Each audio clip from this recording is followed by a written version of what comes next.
Hello ladies and gentlemen, and welcome back to another game of Beyond Our Reason. Today we will be taking a look at a game that was played on a very common map, a very I'd say popular map, and this map is obviously Supreme Isthmus Winter. Supreme Isthmus generally, but because of the holiday season we had our very own holiday edition. We can see that it is quite snowy. So let's get into it. Our blue team leader for this game with 49 open skill and silver chevrons. Leading the blue team will be Immort, playing on the sea lane, fighting for the Northern Sea. And with him, right on the side, leading the team will be his comrade Danny with 36 open skill, doing a wonderful job playing air. On the other side of the map, leading the red team as an Armada commander, we have Badbot hailing with 39 open skill and silver chevrons as well from the UK. And with him we have Osama bin Clappin will be his co-leader for this match, playing in the sea lane position and opening up into a very interesting bot lap right here. This is a quite common start, getting a bot lap up to get economy going, get this geothermal right up here, and then transitioning into the water either from here or from here. Now we can already see some early aggression in the middle of the map. I think what would be wonderful from these players, yeah, I can already see it. The hot red commander, or I did look at the color, but now he will be reclaiming these rocks right here. It's a lot of metal, as you saw. It's about 1,700 metal in the middle, which is very, very powerful for getting a nice economy going. But right here we have a scout plane together with a bomber. It's an Armada bomber, which means it will not be as powerful. But of course that's not that big of a problem if it just does make these huge circles, of course. Because what is happening right now, this bomber pretty much did not get its value. I don't think it did. Yeah, I think the idea was very nicely, but I don't know if it was due to bad micro or anything else. But this bomber didn't go well for green hero. Our light purple hero. Right over on this side of the map, the red team has reclaimed all the metal in the center, and both of these players do have an advantage.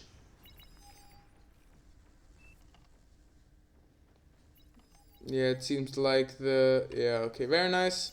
The red commander claiming this metal extractor and giving it to his teammate. Now right here we can see some hover tanks have been produced by the blue commander and sent over to attack. A Degan attempt from Osama bin Clappin, but it failed, and now his base is pretty much in danger by those blue hovercraft. Right here, ripping apart those wind turbines. Very powerful indeed. Maybe we could see some shuriken. No, it's an Armada Airlab. We won't see any shuriken. Those hovercraft decide to go up the hill, try to search for a geothermal. They won't find it, and they will also pretty much be wasted against those a lot faster, a lot more powerful pawns from the command right here. I didn't see where that was. Sorry for that.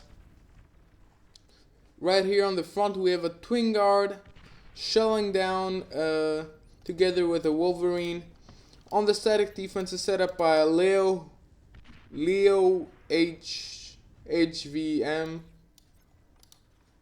We'll just call him Leo.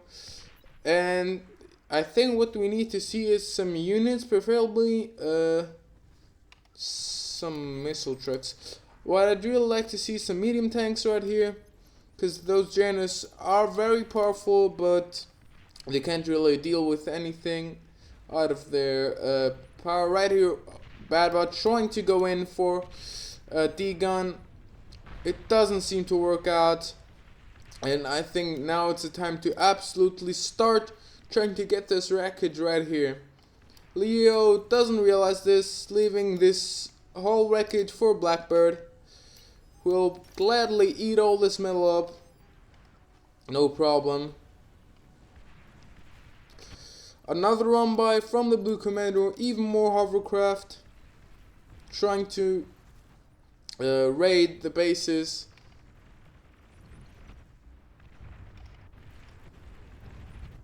But very nice defense from the red team.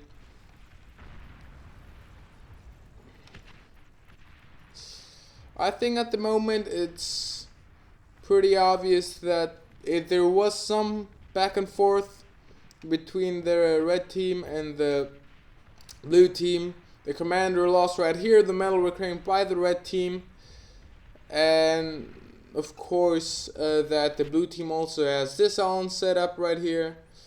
2 mexes. Oh, and we do have some shuriken up for the blue commander. I think they were gifted over by the green commander, and no response from the air player. Yeah, that's very painful. A lot, yeah, very late. I'd say it's in a state where it really hurts the yellow player to be in that position. Pretty much lost the C game based on a few shuriken. 2 destroyers going down? Almost. 1 destroyer going down, 1 being at 3% health, and another constructor being attacked. Is pretty much the worst trade that could have happened for the yellow commander right now, right here. Very nice heavy laser tower being set up by the dark red commander. The warden, or just even the armada counterpart, are very powerful against bots, because bots do not have any option to outrange them in form of units, meaning that the only way to kill it is coming into its range, which is of course not the greatest option.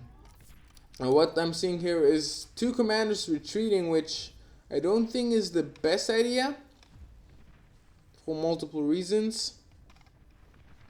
But anyway, right now we can see that the stats are pretty much the same. Metal produce, energy produce, very slight differences. Now very nice attacks right here from the sea lane. The blue commander attacking the shore, trying to attack the commander, and the next commander. Maybe going for that lab wouldn't be the worst idea, of course, because killing a commander who has a lot more HP and can move is quite harder. I'm still waiting for a T2 transition, which we're seeing from the red commander. A bit slow on the draw, especially considering he has his mexes up. But that will be no problem. The blue commander doing a wonderful job using the res subs to repair his ships, his destroyers, and his few skaters, and not letting any percent go to waste, any amount of metal go to waste. Pretty much having cornered the yellow commander and leaving him with nothing to protect his units. Well, those submarines do get, I think, in range of those, no, Lair cruisers. Pardon me, yeah, the blue commander has basically won the North Sea. And right here, the brown commander is fighting against the purple commander.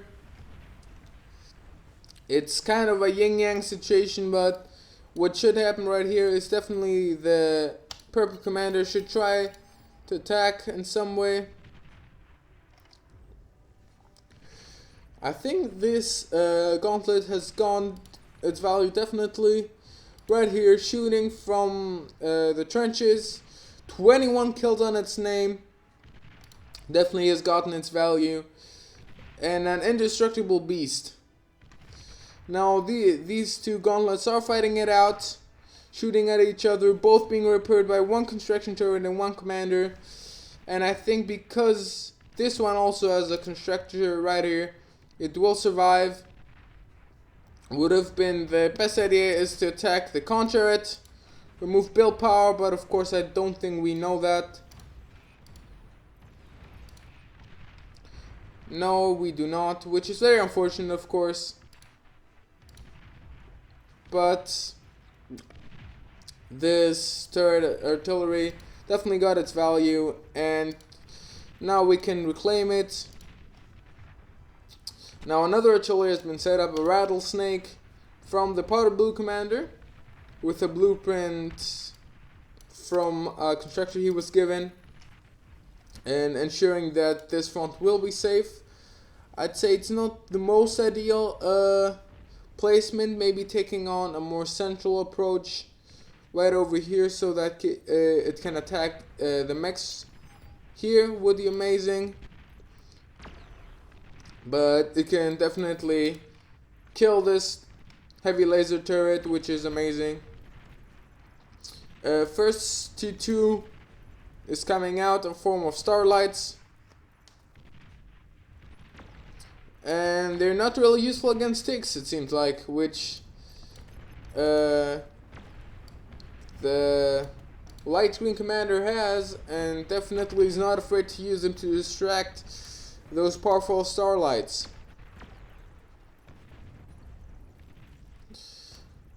The brown commander is still fighting on the northern seas for dominance.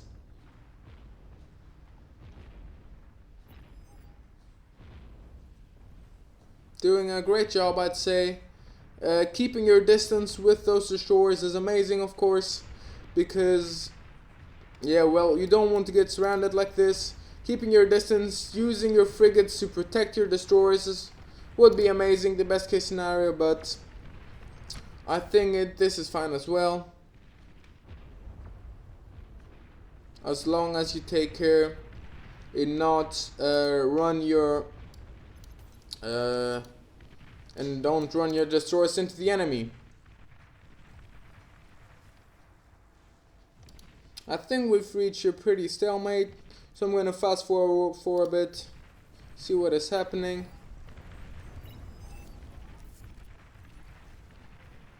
Pretty much armies messing up on the fronts, in the seas.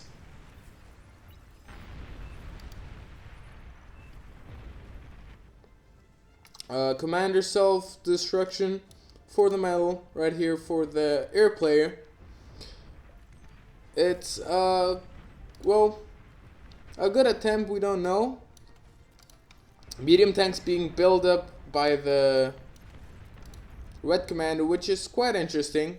They're not the best, especially considering we have one of those rattlesnakes dealing huge AoE, and a commander right here who has the power of the D-gun. I don't think he will be using it anytime soon. Shogun trying to save the day, not managing anything though. I'd say this is quite an interesting push. 3 starlights right here, using the health pool of the medium tanks as a shield basically, and tearing apart the enemy. A very fine addition to that is the Cerberus cannon. While right here we haven't even claimed the geothermal spot, which is very unfortunate, of course. It's a very stable income for you when you're playing frontline, and as soon as possible one of the two frontline players should try to get it. But right now it really seems like the red team has the advantage, pushing through right here. I think we need more support from the other players. I think there is too much focus on the Northern Sea rather than anything. We have 1, 2, 3 players focusing on the Northern Seas and only one player attacking on the front.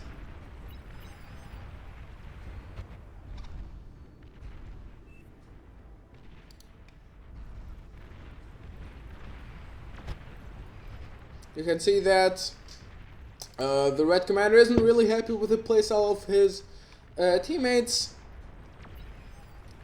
and he seems to be quite angry about it. But I think right now there can be a definite turnaround for the red team if they manage to actually get the Northern Seas right here. Over here it seems like the Brown Commander has been outscaled. It not managed to put his advantage to a very nice ball, right? He should try to attack directly. He has no destroyers, mostly cruisers, meaning he does not have the range advantage. He should try to jump on those destroyers of the Purple Commander Griff Hage. We'll just Griff and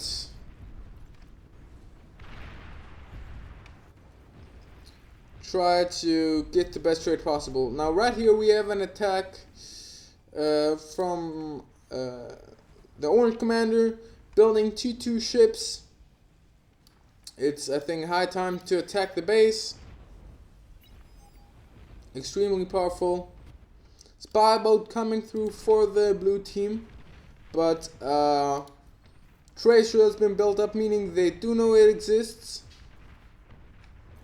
But we need some kind of spam unit to actually find it. Yeah, it's giving vision for those hounds to fire, and it will even have the potential. Yeah, getting past and EMPing an anti-nuke or some kind of important economy.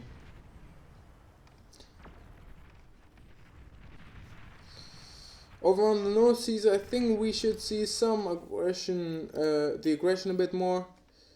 We definitely have the power, firepower, 2 battleships, 2 cruisers, and even more cruisers coming.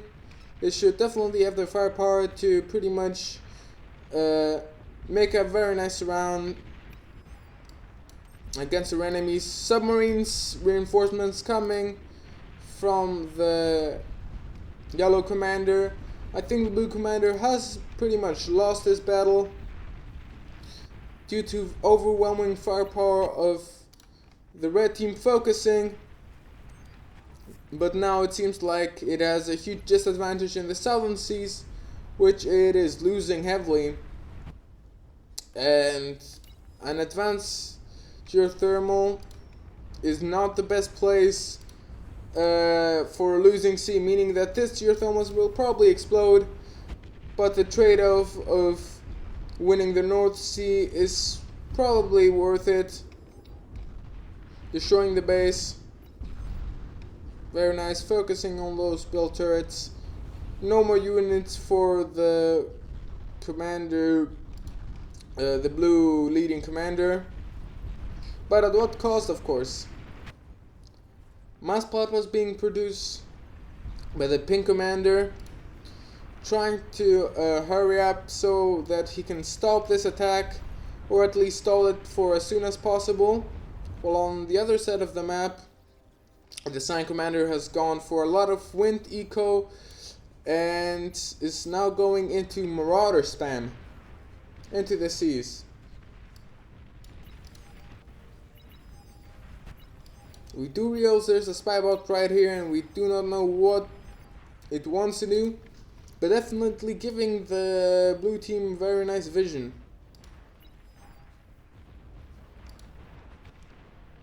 Will it be found? It's trying to run away. It will be found.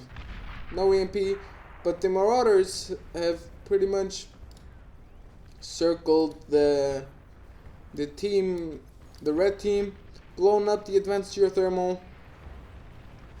Our zone road goes out by the red team. It immediately gets cancelled. Well, that is interesting. Lab and base right up here. I do not know how this happened. I didn't actually see this. Very interesting play happened right there. It's actually insane. I think a constructor was brought here with a transport. Let me check. It seems like that is what happened. And it built a base and pretty much stabbed the red team from the back, which is now heavily losing in the southern seas. Nothing they can do. The north is not even really won, meaning that sooner or later they will crumble down to the force of the Marauders and the many ships coming. And of course this base right here set up by the, well, light purple commander. I think it's an amazing idea. It's of course not something you see every day, but it's always fun to see strategies like these in bar actually be valuable, because it's the best result we want to see. Bar is supposed to be a game of diversity, and something like this is something that pretty much won the blue team the game, or made sure that they would win it. Resent vote goes up from the yellow commander and it passes, and it was a very beautiful game we just witnessed here. And I think the blue team did amazing, even though it struggled in the beginning. A very nice play from the commander. Right here we can see efficient use of resources. Of course, setting this base up is what caused him to have that, producing basically very few units and using them to destroy the enemy's economy. A very nice and strategic decision, and overall a very nice playstyle from the blue team. That was my casting for today. I hope you have a wonderful weekend, and see you in the next one.